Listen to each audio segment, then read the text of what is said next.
রান্নাঘরে ঢুকে দেখি পুরো রান্নাঘর হনুমানে লন্ডভন্ড করে রেখেছে। আজকের সারাদিনের রান্না বান্না খাওয়া দাওয়া সবই থাকছে আজকের এই ছোট্ট ব্লগে। হ্যালো এভরিওয়ান, কেমন আছেন সবাই? আশা করি অনেক ভালো আছেন। আজকে রামিসার স্কুল ছুটি ছিল, তাই ভেবে রেখেছিলাম আজকে একটু রেস্ট নিব, কিন্তু আজকে আরও যেন বেশি কাজ পড়ে গেছে। তো সারাদিন অনেক বেশি কাজ করা হয়েছে, যার কারণে রান্না করতে অনেক বেশি দেরি হয়ে গেছিল। তো তাই ভাবলাম যেহেতু অনেক বেশি দেরি হয়ে গেছে, দুপুরে খাওয়ার টাইমও হয়ে গেছে, তাই তাড়াহুড়া করে কিছু একটা করি। তো ফ্রিজে একটাই বেগুন পড়েছিল, ভাবলাম গ্যাসে এই বেগুনটাই ভাজি করে ফেলি, খুব তাড়াতাড়ি হয়ে যাবে। চুলা চালালে তো একটু দেরি হবে। আর সাথে একটু মাংস রান্না করা ছিল, ভাবলাম ওইটাই গরম করে ফেলি। তো আজকে খাওয়া দাওয়া এতেই হয়ে যাবে। টুনাটুনির সংসারে একটুখানি খাবার হলেই তো হয়ে যায়। তো এই যে রাইস কুকারে ভাত দিয়ে দিয়েছিলাম, হয়ে গেছে। আর এখন রামিসার জন্য আমি খাবার রেডি করছি। রামিসাকে তো খাইয়ে দিতে হয়, খাইয়ে না দিলে সে খেতেই চায় না। তবে মাঝে মাঝে আমি একটু জোর করেই ওকে বলি একা একা খাওয়ার জন্য, যাতে সে নিজের হাতে অন্তত খাওয়াটা শিখে।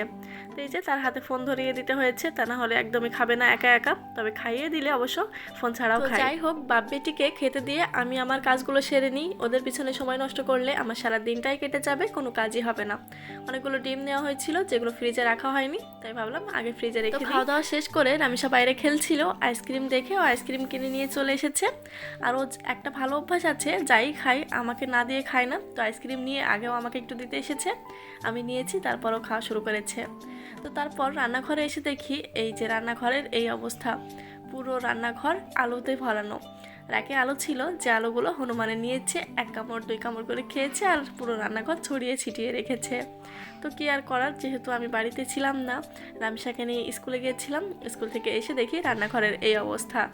আগে তো ভাবতাম ছাদে রান্নাঘর হলে বেশ সুবিধা, কিন্তু এখন হনুমানের এই কাণ্ড দেখে দেখছি অসুবিধাও কিছু কম না। তো ছাগল হাঁস মুরগির জ্বালাতন নেই, কিন্তু এই যে হনুমানের জ্বালাতন শুরু হয়ে গেছে। তো কি আর করার, হনুমান তো জ্বালাচ্ছে, সে ব্যবস্থাও নিতে হবে, আরও বেশি সতর্ক থাকতে হবে। রামিসা এই ছোট্ট ছোট্ট আমগুলো এনেছিল, কিন্তু আমার খাওয়া হয়নি আর রামিসাকেও দেওয়া হয়নি কেটে। তাই ভাবলাম বিকেলে যেহেতু বসে আছি, আমগুলো কেটে সবাই মিলে খাই। এরকমভাবে আম মাখা খেতে আমার তো ভীষণ ভালো লাগে। আর একটু বড় হলে অবশ্য ভালো হতো, যেহেতু এখন সব গাছে এরকম ছোট ছোটই, তো মিস করা যাবে না, হাতে যখন পেয়েছি খেতেই হবে।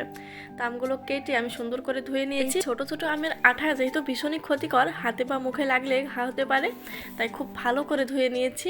আর এরপর লবণ আর মরিচ দিয়ে মাখিয়ে নিব, সাথে একটু সরিষার তেলও অ্যাড করেছি। আম হোক বা জাম, এমনকি লিচুও, এভাবে মাখিয়ে খেতে আমার ভীষণই ভালো লাগে। এমনি লবণ দিয়ে খাওয়ার থেকে একটু মরিচ আর সরিষার তেল অ্যাড করে খেলে স্বাদটা যেন দ্বিগুণ হয়ে যায়। আর সাথে যদি আরও কিছু লোক থাকে, গল্প করতে করতে খেলে আরও বেশি মজা। তো যাই হোক, এই যে আম খেতে খেতে আজকের ভিডিও শেষ করছি। এই আম মাখা দেখে কার কার জিভে জল এসছে এটা কিন্তু কমেন্ট করতে ভুলবেন না। আর ভিডিও ভালো লাগলে একটা ফলো দিয়ে যাবেন।